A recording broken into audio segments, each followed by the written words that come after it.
How's it going, guys? I'm Dustin with Hard Cruise Racing. Today we need to do some repair on our 1971 Honda CB750 K1 race bike. So just a little backstory on this. This was built not by me, but as a full-built cafe racer. See the whole seat, the 9 yards. And I do want to keep it as a vintage race bike. You know, as vintage as we can take it, as vintage as we can keep it. There's some things on here I like. There's some things on here I don't like. From my knowledge, I'm no Honda expert, but just from some of the things that I read over time, they say that the K1 series, the earliest Honda CB750s, such as this one, were based off of Honda's race bike for the time. So you have to think about early 70s race bikes, and when they were starting, you know, like road racing and things like that. They really didn't detune this engine at all before they put it on the bike. When you start getting into the later models of the 750, like the K2s, K3s, I heard they detuned them or changed out intakes, I think. I'm not 100% sure. Again, I am by no means a Honda enthusiast or, you know, Honda fanboy. I just have it, I like it, and so I bought it. So one of the things I need to do today is change out the coils. So for the coils for this bike, I picked up some cheapo coils off of Amazon because I needed to run right now. We're getting into riding season. I'm not going to wait for parts to get here.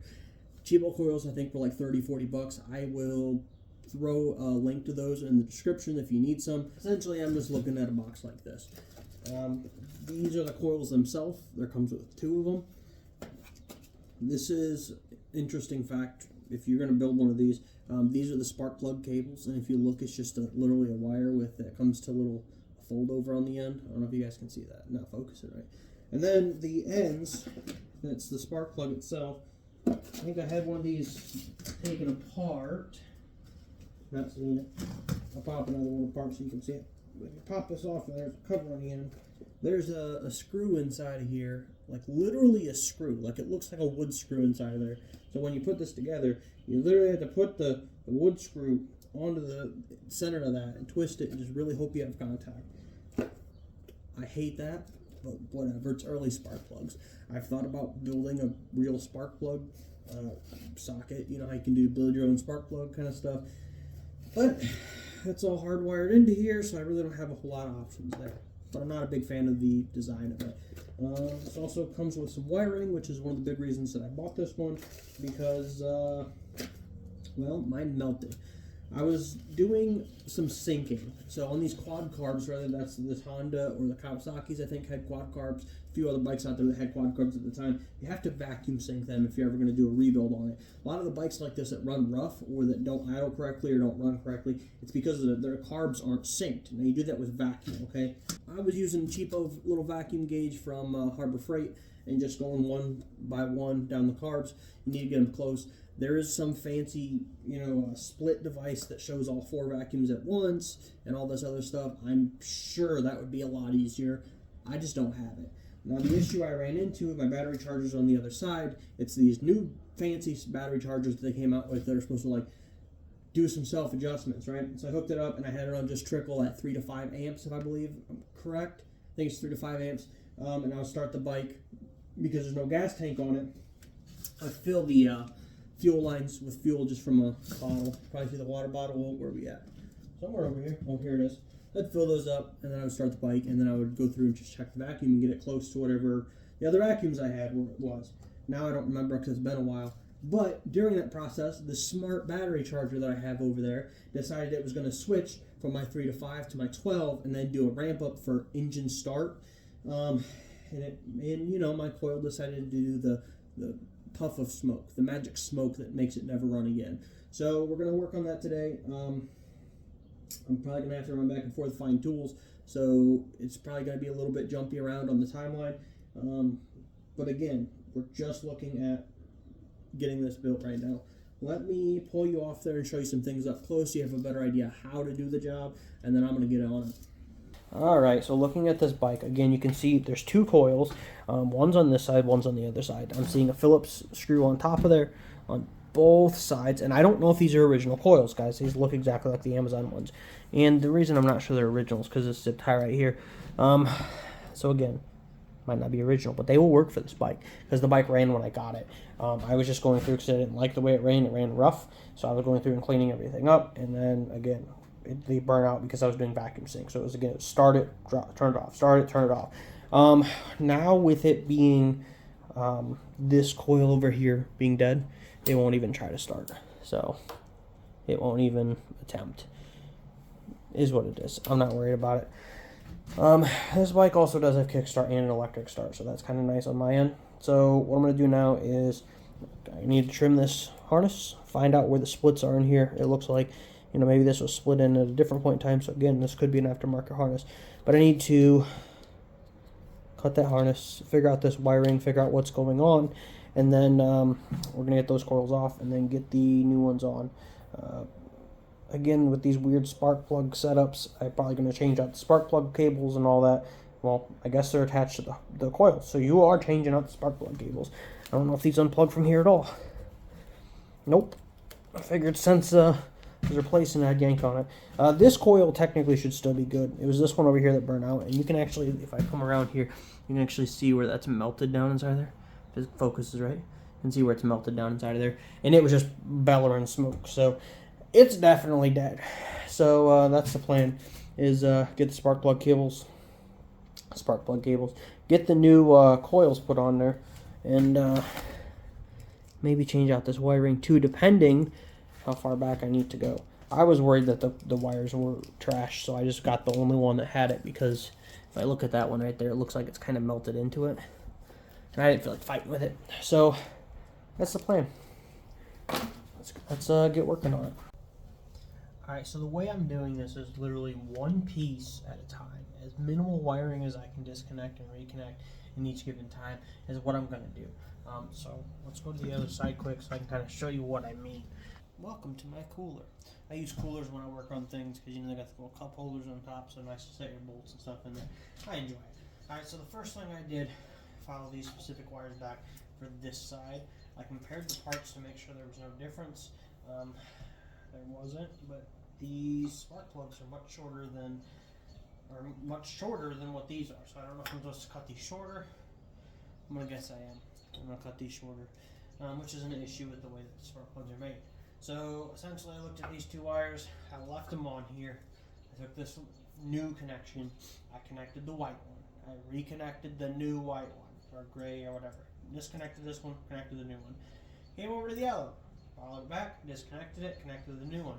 This ensures that the wiring is correct. Now, if you do something dumb like come in here and disconnect all these, you should get it back into order. They're different colors. I mean, you could. This one's yellow that goes to this side, and that one's blue that goes to that side.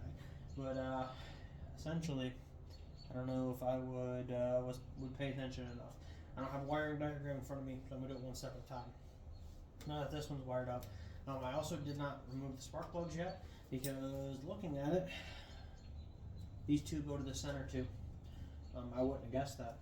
Also, the spark plug connectors, the ends you get, there's two that are straight, and there's two that are 90 degrees. So 90 degree ones go in the center, straight's go on the outside too.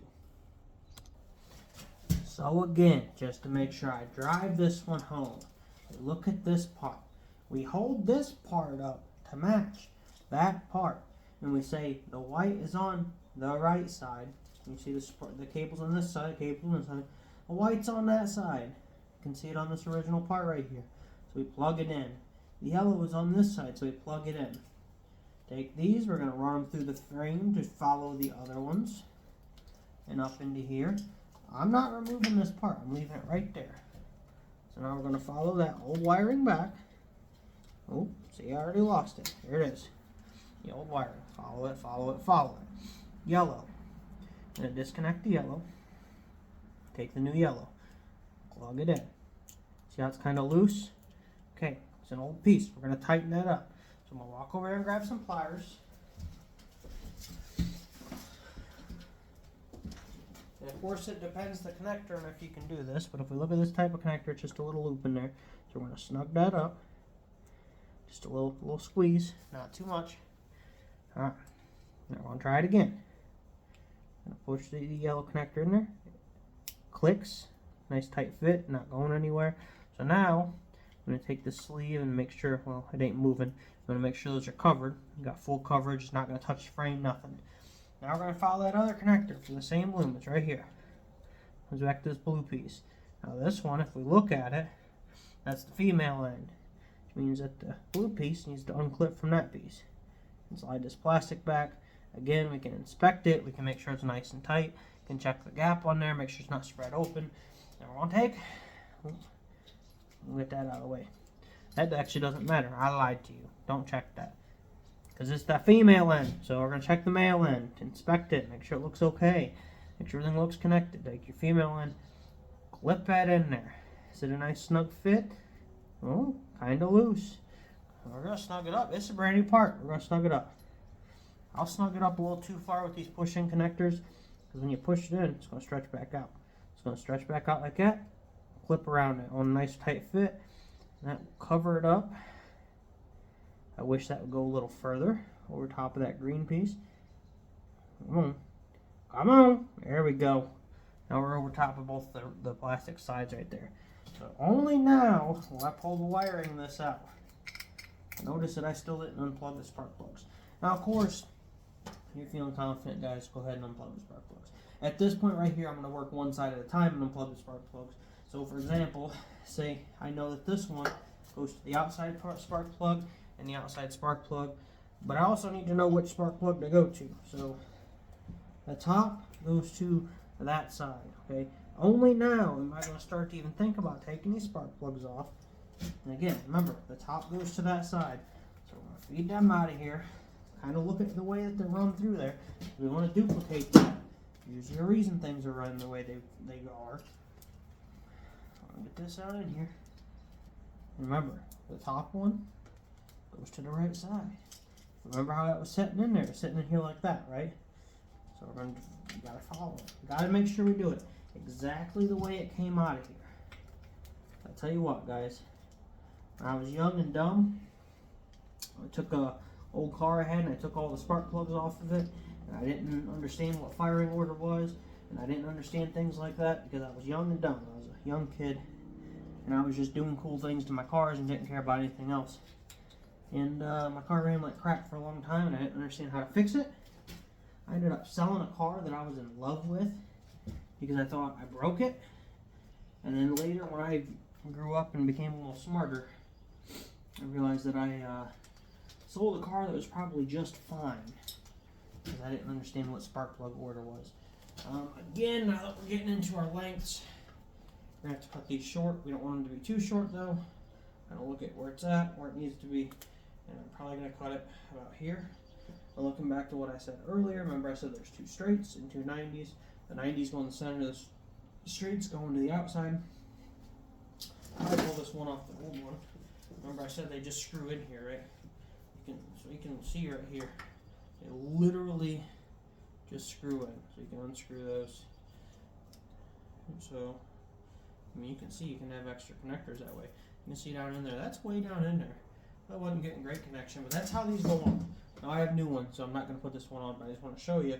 What you want to do is kind of get that down in there. Maybe not clipped all the way, or you could clip it like it is. And get your extra length. Figure out where you want it. Figure out how much loop you want on it. You don't want this to be touching the exhaust, so don't go hanging it down here real low. You want it to be kind of up here and tight, but you also don't want it to touch in the head. Head gets kind of hot. So, you know, I'm probably going to cut this right in here, and then I'll worry about feeding the new connector onto that end. So yeah, I'm going to do that. Alright, so I just found out something the hard way. So, again, I think these are replacements. I don't know when they were replaced. Could have been forever ago. It could have been a couple years ago. I don't have a clue, okay? But you know how we talked about how that there's the angled ones and the straight ones. Where's the other set? I'll show you the straight ones. Over here. The angled coil and the straight coil. I mean, now I assume there's a reason for that. And that's that, you know, obviously you have some, they're out here and some that are tucked in there. Now, when I took these off, as you can see, the straight ones are on the longer set of cords. Okay? That means they went to the outside. Oh, wait. Let me rephrase that. Well, now I don't know. Maybe I'm just, yeah. The straight ones are on the longer set. They went to the outsides. They're not supposed to, guys. This curved set is supposed to go to the outsides.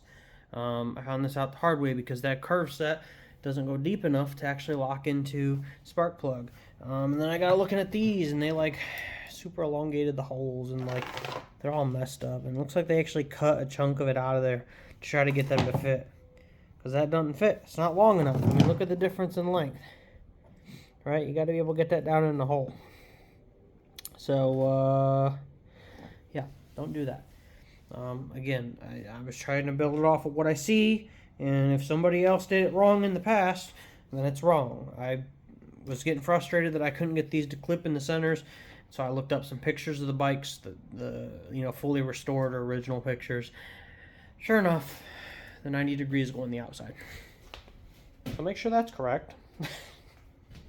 I found out something new the hard way. Remember these? They go on the ends of the caps. Like every one of these has one over the end. You can see the old one down there on the floor.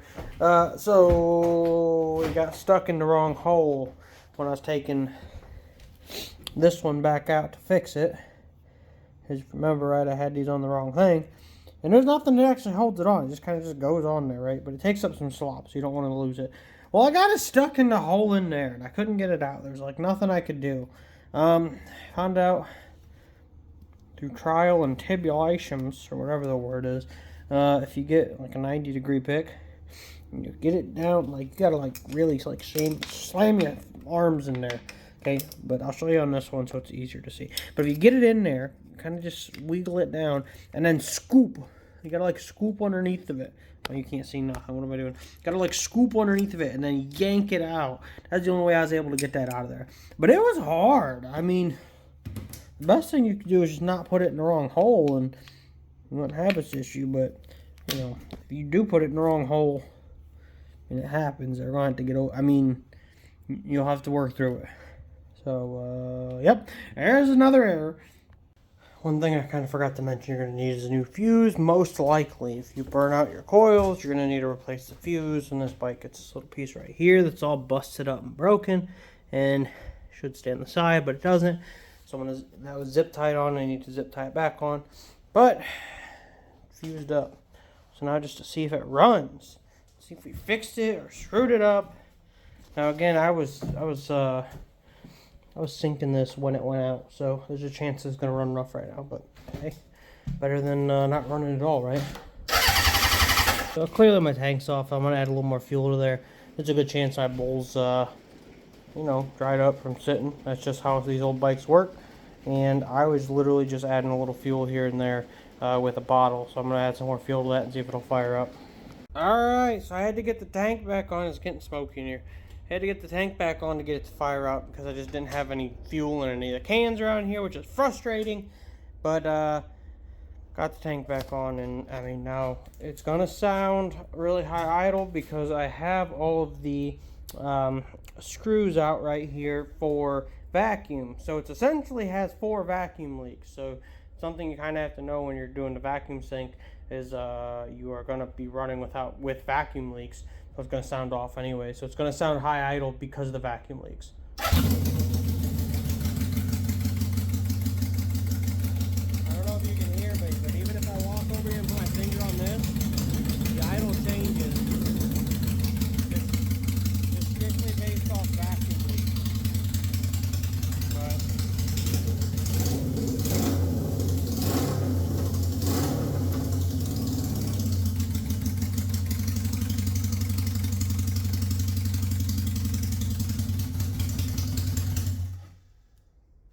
So yeah, I do have to go through and put all my vacuum sink line or screws back in. You can see them right there. If you're gonna vacuum sink, it's these little ports right here, and it's kind of hard to see the next one over, which is why I had the tank off. I'm gonna put the tank on. I might check those vacuums with the vacuum leak. I know I'd prefer to have that. Oh, Jesus, I'm getting smoked out. Hold on. You can hardly see it on the camera, but if I come over here by this door and show you guys, maybe you'll see it. Can you see how smoky it is? I don't know. Anyways, I think I'm blowing smoke out of my mouth. It ain't that cold out here. Anyways, so I mean, it's nice to have that specialty tool that I was talking about. See it rolling out there. Yeah, it's nice to have that specialty tool I was talking about to vacuum sync all of them together at once. I'm just gonna get it close, guys, at least for right now. I might go and build one of those tools later, which is just like a little split box that goes to its own individual vacuum meter, so you can shut it off so you don't have a vacuum leak while you're working on it. But I'm not going to worry about that right now. I'm going to get it vacuum synced close, and then yeah, get it running and go riding this weekend. So that's how you change out the coils on a bike. If you're not sitting here doing videos like I am, you can probably do that in 20 minutes with very limited knowledge, especially if your bike's already running good and you end up burning out a coil. They can be swapped quickly. Now, the one thing you are going to need is glass fuses. Now, I buy all my fuses kind of in bulk here. There's regulars and here's glasses. It is a 15 amp. Yeah, 15 amp glass fuse. So go buy a couple of those just to have it. That's something you kind of want to keep in your bike, because if something does go haywire while you're out riding and it burns out a fuse, technically you should resolve the issue before you ever change a fuse, but I'd rather have a fuse in the bike to be able to get home or to get up to the next exit or whatever it is. So I would keep a 15 amp glass fuse in there. But yeah, I hope this helps. If you have any other questions about this bike, any other projects we have around, you know, we're working on all sorts of stuff all the time. So feel free to ask. Again, I'm not a motorcycle technician. I build dumb shit like slammed cars and like race trucks. Where's my race truck? It's over there. So, you know, not necessarily always bikes. So ask your questions. And you know what? Help me out here. Follow the page. That'll help me out a lot right now. I'm getting close to that monetization number, which is 1,000 followers. I think I'm at like 8 something. So follow the page, help me out that way. Get out there, build cool things. Don't be afraid to buy some of these project bikes. I have a bike over here. I don't think if you can see it. It's just inside the race truck in the darkness that I got for like essentially free. Like, I went out to pick something up and the lady was like, "Hey, if you want a snow blower, you can have that for free too." I was like, "What's wrong with it?" She's like, "It just hasn't been maintained." Picked up a snow blower, cleaned out the carb, cleaned everything up, painted a couple things, ended up trading it for a bike project that a young kid had, who he sent it to his uncle to rebuild the carbs.